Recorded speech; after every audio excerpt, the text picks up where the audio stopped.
courage that saved lives in Vietnam and courage that stands before us today. And Lord, we thank you for Staff Sergeant Michael Olis, who, in a final selfless act, made his own body a shield for a friend.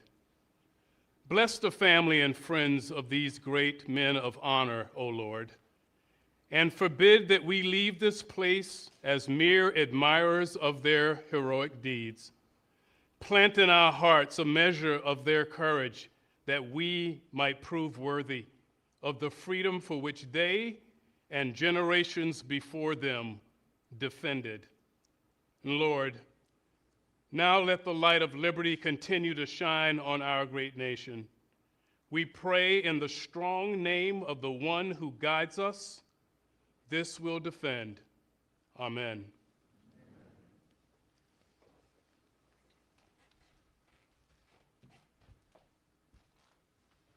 Thank you very much, Chaplain Green. Wonderful job. Appreciate it. And thank everybody for being here, and please feel free to sit.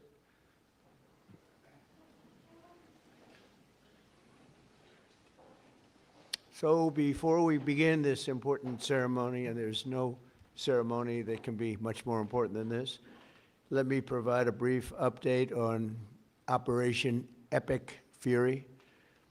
Today, the United States military continues to carry out large-scale combat operations in Iran to eliminate the grave threats posed to America by this terrible terrorist regime.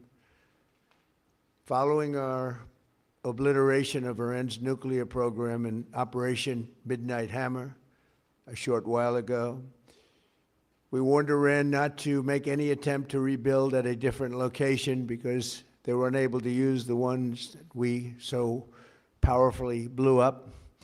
But they ignored those warnings and refused to cease their pursuit of nuclear weapons. In addition, the regime's conventional ballistic missile program was growing rapidly and dramatically, and this posed a very clear, colossal threat to America and our forces stationed overseas. The regime already had missiles capable of hitting Europe and our bases, both local and overseas, and would soon have had missiles capable of reaching our beautiful America.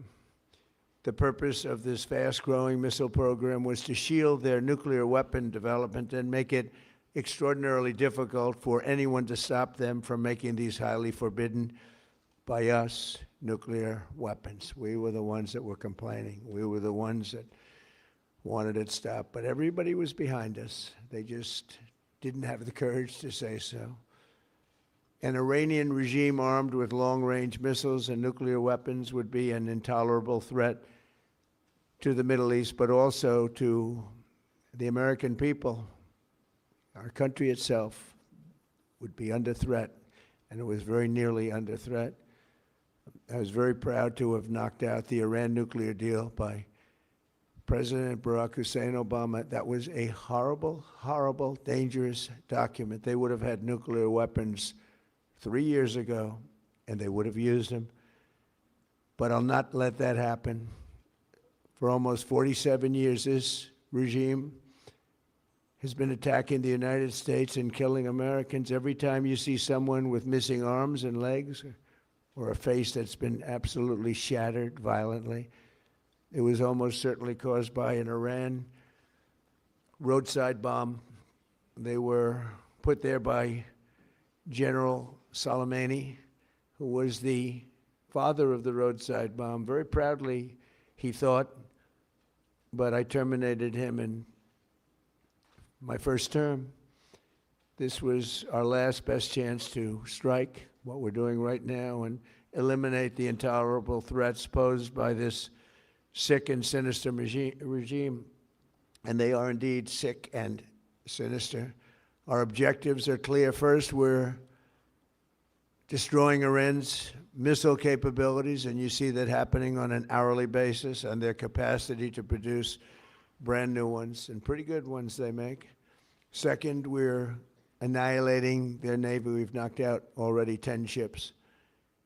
They're at the bottom of the sea. Third, we're ensuring that the world's #1 sponsor of terror can never obtain a nuclear weapon, never going to have a nuclear weapon. I said that from the beginning. They're never going to have a nuclear weapon. They were on the road to getting one legitimately through a deal that was signed foolishly by our country. And finally, we're ensuring that the Iranian regime cannot continue to arm, fund, and direct terrorist armies outside of their borders. And we thought we had a deal, but then they backed out. And they came back, and we thought we had a deal, and they backed out. I said, you can't deal with these people. You got to do it the right way. Today, we grieve for the 4 heroic American service members who have been killed in action and send our love and support to their families. In their memory, we continue this mission with ferocious, unyielding resolve to crush the threat this terrorist regime poses to the American people, and a threat indeed it is.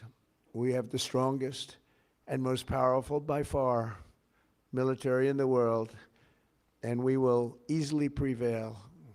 We're already substantially ahead of our time projections, but whatever the time is, it's okay. Whatever it takes, we will always, and we have right from the beginning, we projected 4 to 5 weeks, but we have capability to go far longer than that. We'll do it. Whatever somebody said today, they said, oh, well, the president wants to do it really quickly. After that, he'll get bored. I don't get bored. There's nothing boring about this. Do you agree with that, Pete? I don't think there's anything, Mr. General. I think there's nothing boring about it. Somebody actually said from the media, I think he'll get bored after about a week or two. No, we don't get bored. I never get bored. If I got bored, I wouldn't be standing here right now, I guarantee you that, to go through what I had to go through. We also projected 4 weeks to terminate the military leadership, and as you know, that was done in about an hour, so we're ahead of schedule there by a lot. But please join me in thanking every American service member who bravely is standing in harm's way. They really are incredible, and I just want to thank you. We have a lot of them right here. Thank you very much. Thank you.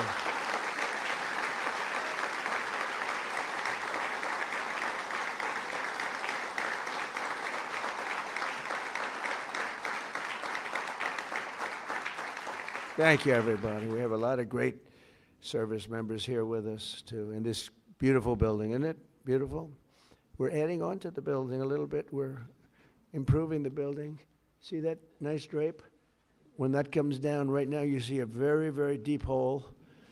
But in about 1.5 years from now, you're going to see a very, very beautiful building. And there's your entrance to it right there. In fact, it looks so nice, I think I'll save money on the doors, because it can't get more beautiful than that. I picked those drapes in my first term. I always like gold, but I think we can save a lot of money. I just saved curtains. But, and it'll be spectacular. It'll be the most beautiful ballroom. I believe it because I built many a ballroom. I believe it's going to be the most beautiful ballroom anywhere in the world. And when you hear all that hammering out there, you know why the First Lady is not thrilled exactly. She said, will the pile drivers ever stop? You know, they go from 6 in the morning till 11:30 in the evening. Can you imagine? Here? You know what? To me, that's a beautiful sound. She doesn't like it. I love it. You know what? To me, other than here, because we're donating it, not a penny to the taxpayer. It'll be under budget, ahead of schedule. It'll be $400 million or less. Most people say $400 million or more. No, it'll be less. But when I hear that sound, that beautiful sound behind me, it means money, so I like it. But my wife isn't thrilled. She said, this is getting crazy. I said, don't worry about it. We'll be all finished up in a few months. But now for the reason that we're gathered this morning to recognize the unsurpassed courage of 3 really incredible American heroes, 1 living and 2 no longer with us. So together, we recognize the exceptional valor of Master Sergeant Roderick Edmonds. And maybe I could ask your families to stand, because they're beautiful families. I got to meet them, and please.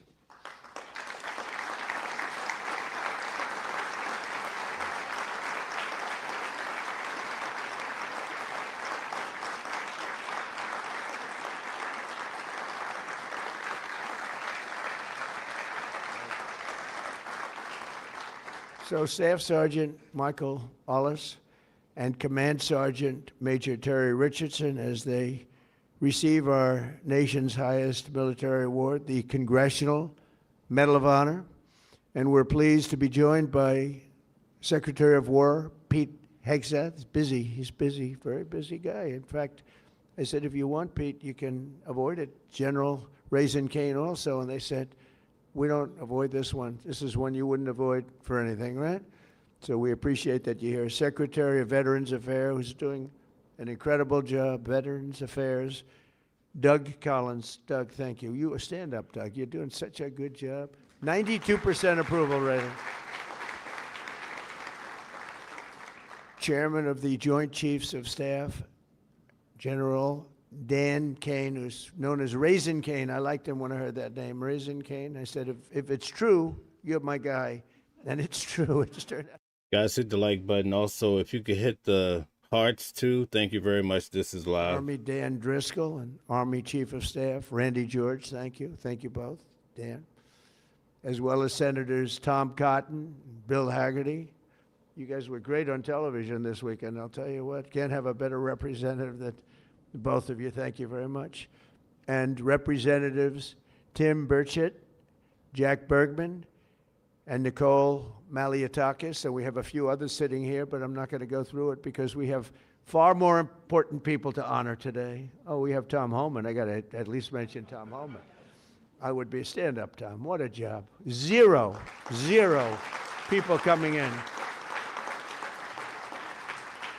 We had millions and millions of people pouring into our country now that, I mean, I'm not even sure I can believe this number is zero, but it is given out by Democrats. Democrats from the last, and they're rated for the last 9 months. We had 0 people come illegally through our border. Right, Tom?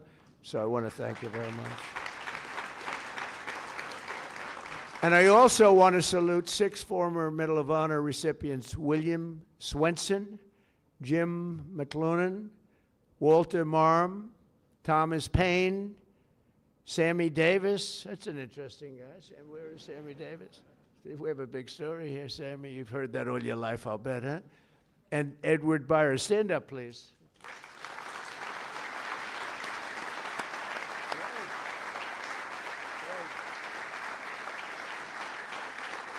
You all look good.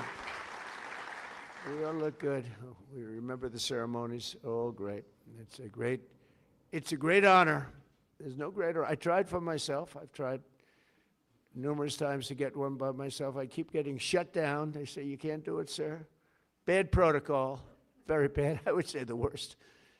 But I'm only kidding. You don't have to say I'm only kidding. Otherwise, the press will come out with it, which they actually did once. Donald Trump wants a Congressional Medal of Honor, but he's been shut down. But now you are brave, amazing people. And I want to thank you all. In 1941, Roddy Edmonds of Knoxville, Tennessee, enlisted in the U.S. Army and soon rose to one of the youngest master sergeants in the military. In 1944, he sailed to Europe to fight in World War II, and he was so enthusiastic and young and full of vim and vigor. Roddy soon found himself on the front lines of the Battle of the Bulge. That was a big one. Massively outnumbered by enemy forces. His 1,200 soldier unit fought valiantly until they were completely overrun. The force was massive on the other side, many times the number. After a 4-day death march, one that was covered very well by the history books, through bitter cold, they were put into a German POW camp. Roddy was the top-ranking infantryman in the camp. He was number 1, meaning he was responsible for the lives of his fellow service members. On July 26, 1945, a Nazi SS officer issued an order over the camp loudspeaker, loud and strong. He said that only American Jews were to show up to roll call following this morning. He added, all who disobey this order will be shot immediately. There were more than 200 Jewish American soldiers in the camp, and Roddy knew their separation from the group would mean certain death. So that night he summoned his team and devised a plan. The next morning, all 1,200 American men fell in line together, shoulder to shoulder. Enraged, the Nazi commandant rushed forward, drew his Luger pistol, and pressed the barrel between Sergeant Edmonds' eyes. He barked at Roddy. "They cannot all be Jews," he screamed loud and again, and staring straight back into the raging face of evil. Sergeant Edmonds replied fearlessly, "We are all Jews here." The Nazi officer lowered his weapon and the soldiers erupted in cheers. With total disregard for his own life, Roddy had saved over 200 of his fellow service members. Their camp was liberated 2 months later. We're honored to be joined today by Roddy's son, Chris. Please stand up as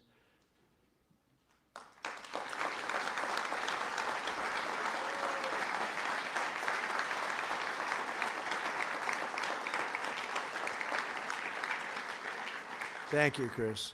Today, your father gets the honor he so courageously earned. And really amazing, right? It's an amazing story. Congratulations to the family of Master Sergeant Roddy Edmonds.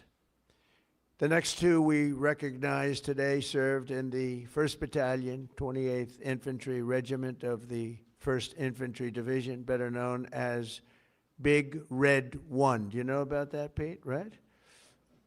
Command Sergeant Major Terry Richardson, we are honored to have you with us.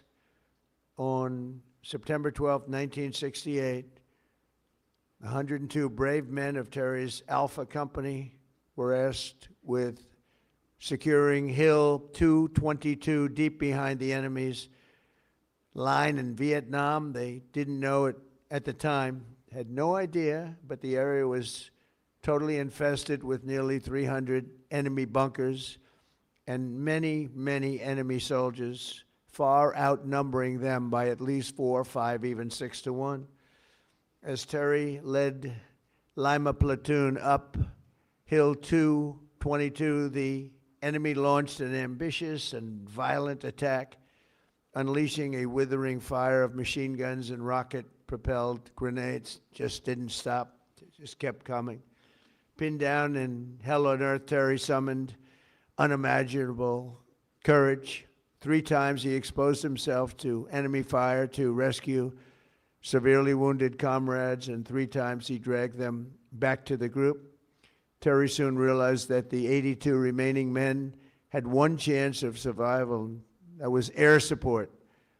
Acting without regard of his own life, he grabbed a radio and charged up Hill 222 alone. He needed to be there. It was the only place you'd get reception. He withstood a storm of enemy bullets, eventually reaching the top, where he spent the next 8 hours calling in tactical strikes, completely exposed. An hour in, an enemy sniper shot rang out and the bullet tore through his right leg violently. He was in bad shape, but Terry disregarded that and pushed through. And after 7 more hours of calling in American fire from above, the enemy retreated. Later that day, his team found him with both eardrums totally ruptured and a mangled right leg and foot, but still barely living, but living nevertheless. Due to Terry's actions above and beyond the call of duty, 82 men, Alpha Company, survived this battle, including 2 in this room, Norm Meyer and Dave Himmer. Where are you? Can you want to stand up, Norm and Dave? Where's Norm and Dave? That's pretty cool.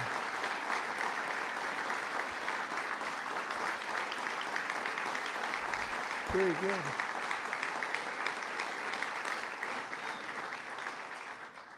And that story is 100% correct, isn't it? Huh? See, pretty. It's how much have you paid him over the years? Have you said take everything we have? We wouldn't be here, right? That's great. That's a great story, Terry. Today you enter the ranks of the bravest warriors ever to stride the face of the earth. Please stand up, please. Thank you.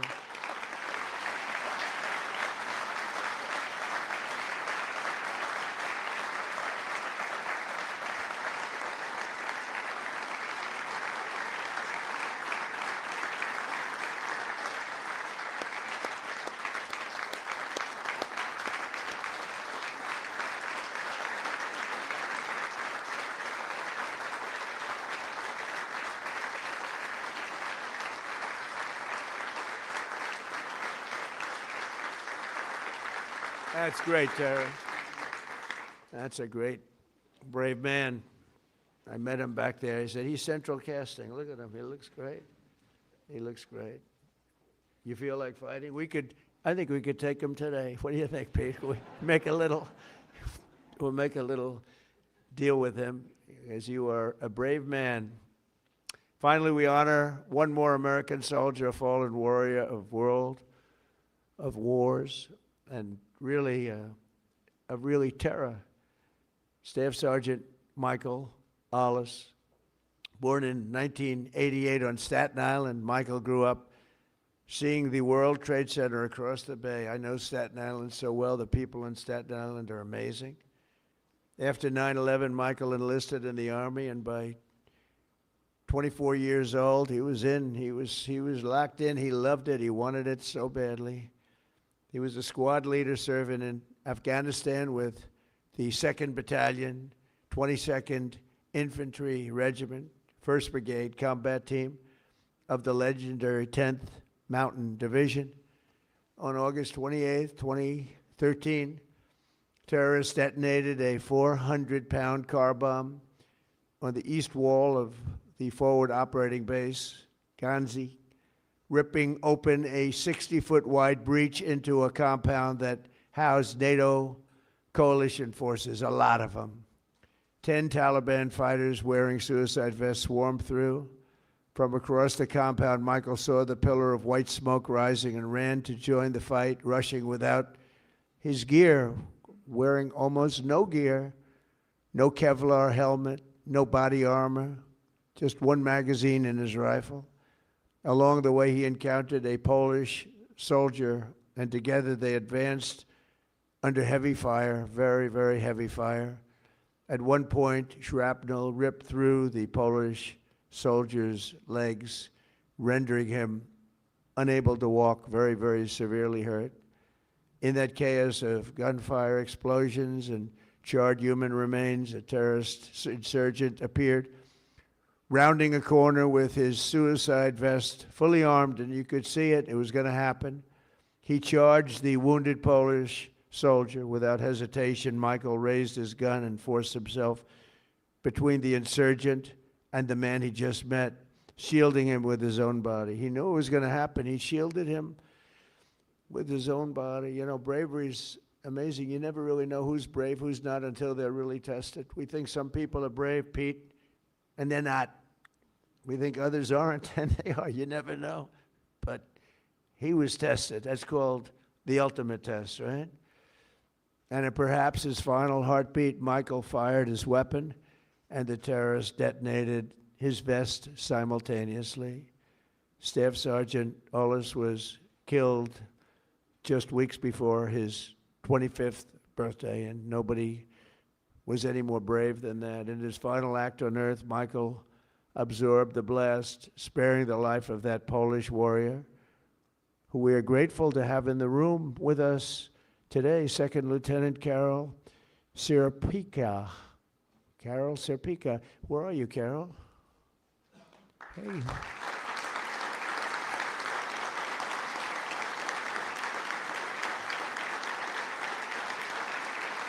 Would you like to come up? Please. Please. I'd love to have you come up. Thank you, Carol.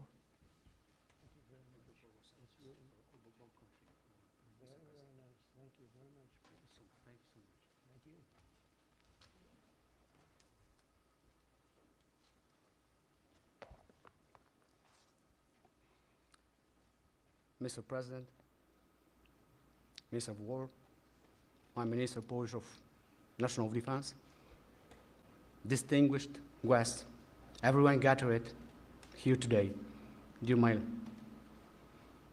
Basia, Michael, and Jacob, especially dear Linda and Robert, and the entire Olis family. What do you have that you did not receive? This is how I would like to begin these few words, to speak to you all here. In this special place and on occasion of this incredibly important ceremony, one that is significant for many, but truly especially exceptional for me. It's a particular privilege and a great honor. Above all, however, it is my commitment.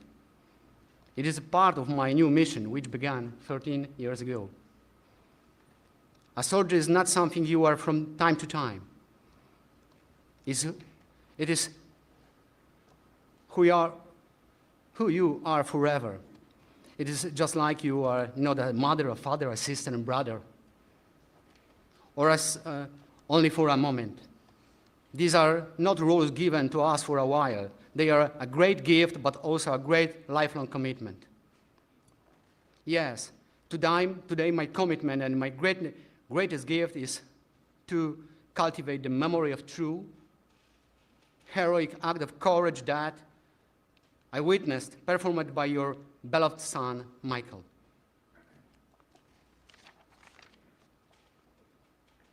Please forgive me if my words have not fully captured what I truly feel today. However, sometimes words are simply not enough. I'm deeply moved, happy, and grateful to God for my service, for my parents, for my family, for my beloved homeland, Poland, for my second family from Staten Island, and for my second homeland, America. God bless you all. Michael, thank you for your service, and I will see you in our heavenly homeland. Thank you for your service. Thank you so much.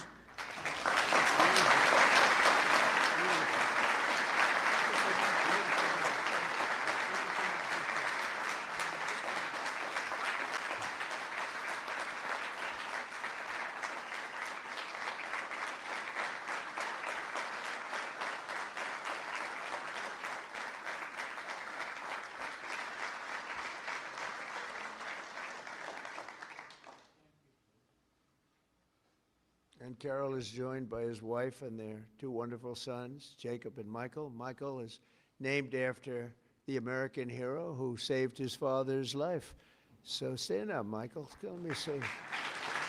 Wow.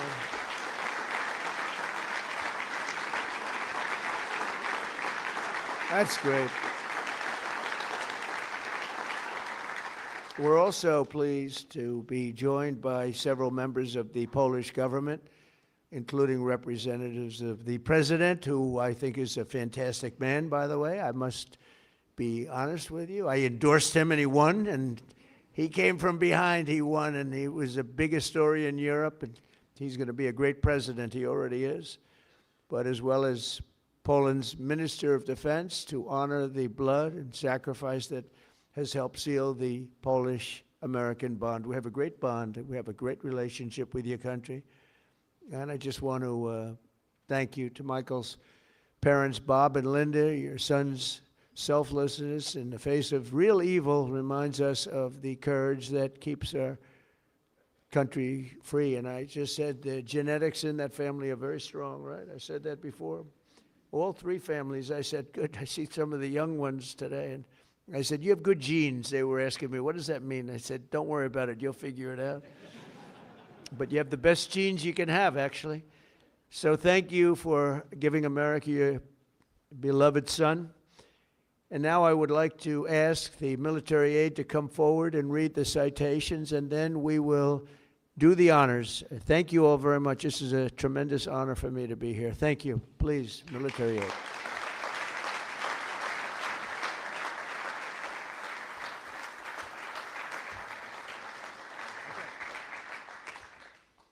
Chris Edmonds, accepting on behalf of his father, Master Sergeant Roderick W. Edmonds.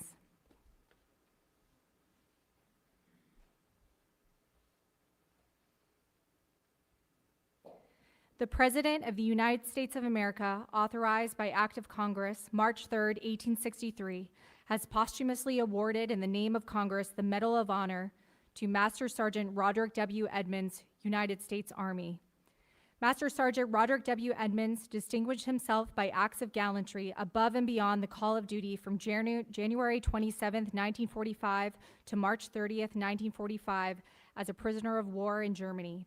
Upon arrival at Stalag 9A in Zietenhain, Germany, On the evening of January 26, 1945, the Germans announced that only Jewish American prisoners would fall out for roll call the following morning at the threat of execution. Master Sergeant Edmonds directed his senior leaders to have all 1,200 American prisoners present themselves for roll call.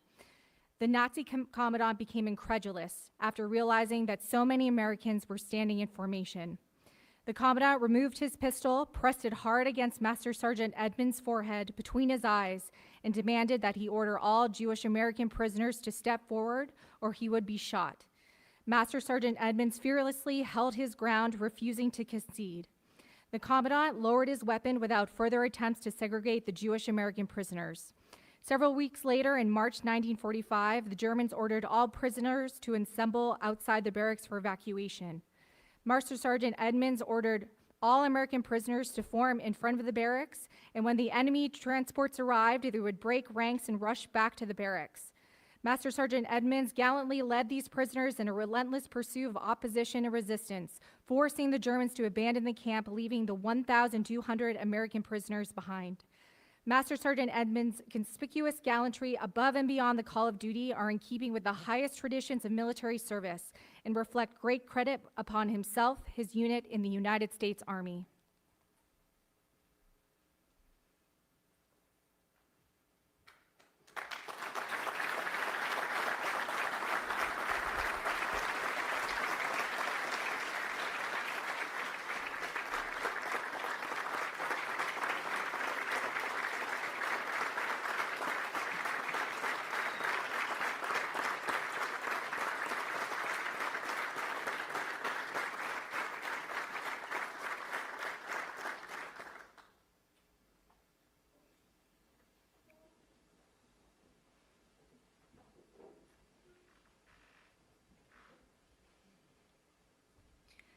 Command Sergeant Major Terry P. Richardson.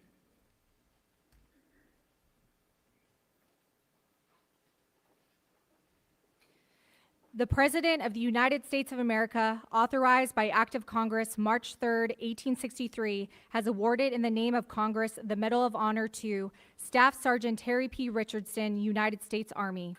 Staff Sergeant Terry P. Richardson distinguished himself by acts of gallantry above and beyond the call of duty on September 14, 1968, in the vicinity of Loc Ninh, Republic of Vietnam.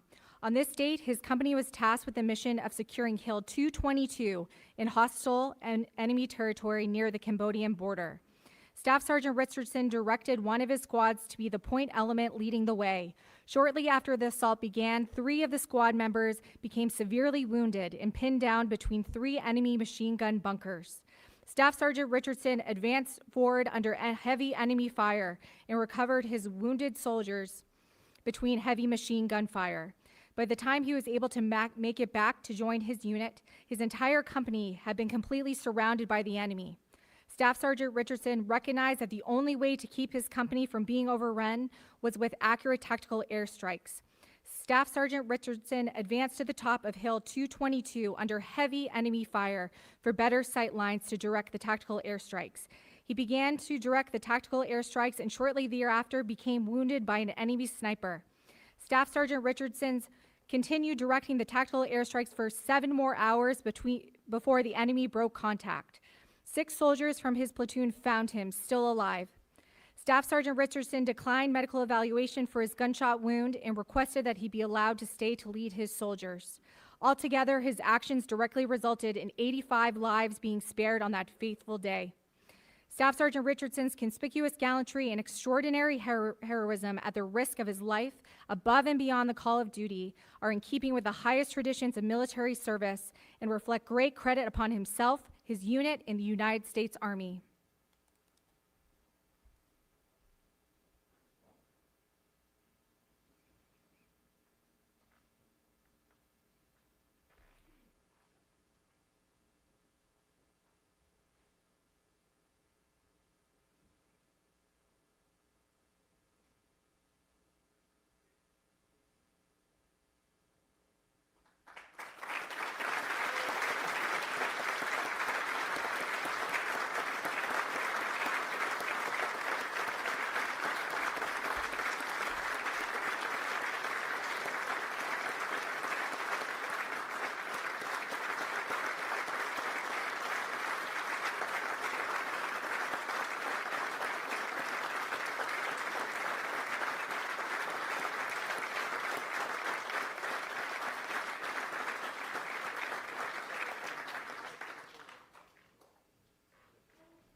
Robert and Linda Olis, accepting on behalf of their son, Staff Sergeant Michael H. Olis.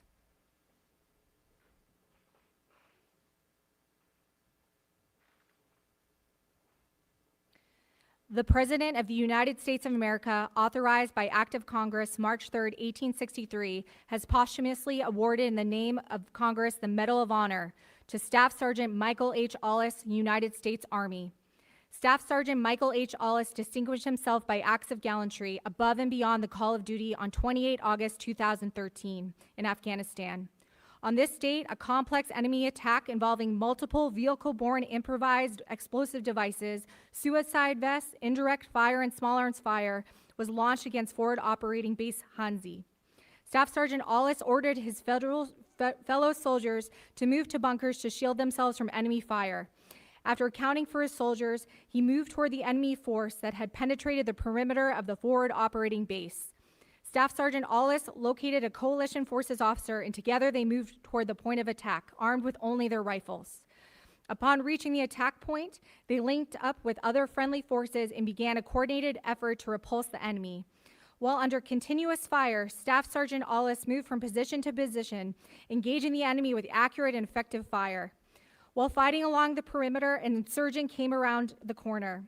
Staff Sergeant Olis fired on the insurgent and incapacitated him, but as he approached the downed insurgent, the insurgent's suicide vest detonated and mortally wounded him. Staff Sergeant Olis's exceptional courage and complete disregard for personal safety were in keeping with the highest traditions of military service and reflect great credit upon him, his unit in the United States Army.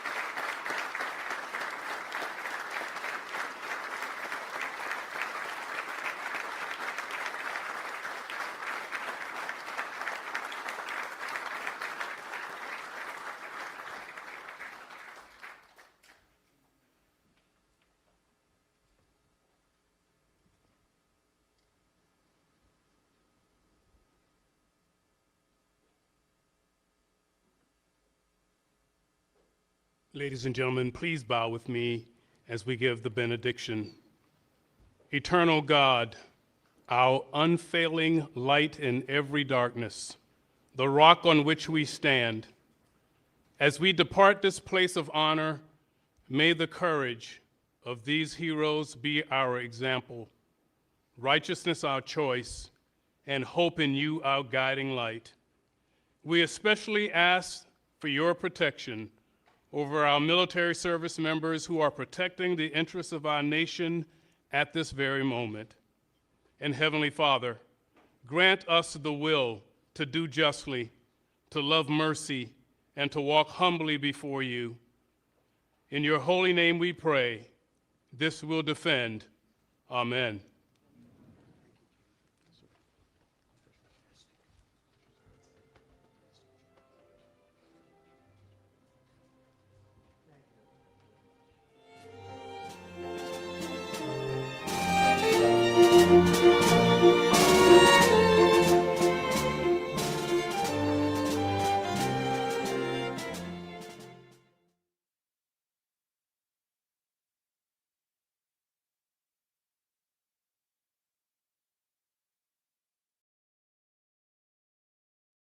All right, I guess that's it, folks, for the ceremony. Thank you guys for tuning in. Now we're going to do news at noon, but we have to close out this show, so thank you for tuning in today, at least for checking out what happened. That was live from the White House in regards to what you just saw with Donald Trump. I see a lot of people were pushing back on Donald Trump, although we had a lot of supporters as well.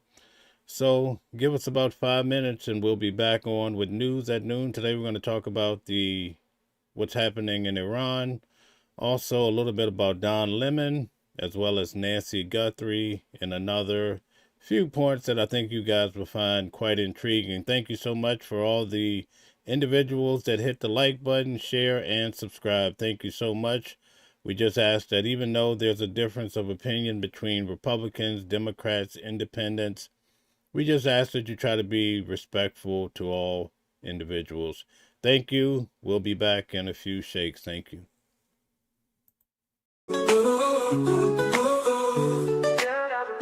Different voices, but the same song.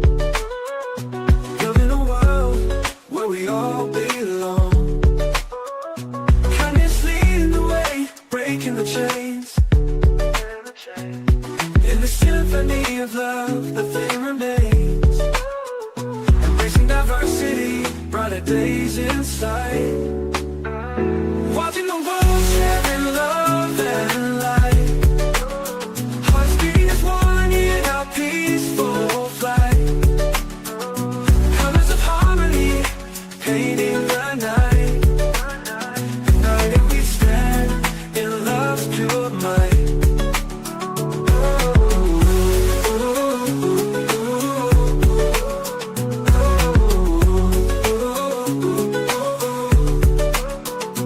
Watching the world sharing love and light. Hearts beating as one in our peaceful flight. The colors of harmony, painting the night. United we stand in love's pure might.